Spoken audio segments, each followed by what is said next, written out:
भूत निघून जातं पण पाप मागे लागतं हे मर्ग्याला माहित नव्हतं। मामांच्या दरबारात भूत लागलेला माणूस जमिनीवर बसवला जात असे।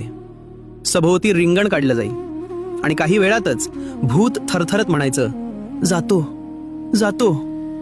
माणूस मोकळा व्हायचा, पण त्या भूताचे पैसे मामा कधीच स्वतःकडे ठेवत नसतं। अरे हे भूताचे पैसे आहेत, आपण ते खर्च करावयाचे नाहीत असं मामा ठणकावून सांगत।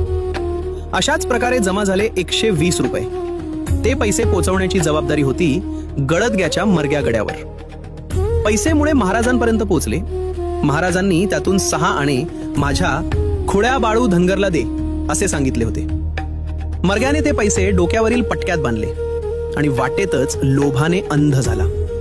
तो थेट गडदग्याला गेला आणि ते भूताचे पैसे स्वतःवर खर्च केले। पण ज्या जागे पैसे बांधले होते तिथेच एक भयानक फोड उठला। औषध, वैद्य, उपचार काहीच काम केलं नाही। अखेर वेदनांनी हैराण झालेला मर्ग्या हमीदवाड्याच्या माळावर मामांकडे आला, पण मामा त्याला जवळही येऊ दिलं नाही। तो हात जोडून म्हणाला, माफ करा।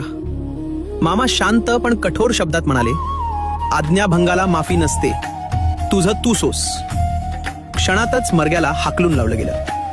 गावात परतल्यावर फोडाच्या वेदना असह्य झाल्या आणि त्या वेदनातच मर्ग्या गड्याचा अंत झाला। ही कथा सांगते, मामांची आज्ञा म्हणजे आदेश आणि लोभाचा शेवट नेहमीच भयंकर असतो। बाळू मामांवर श्रद्धा असेल तर फॉलो करा आणि कमेंटमध्ये जय बाळू मामा लिहा।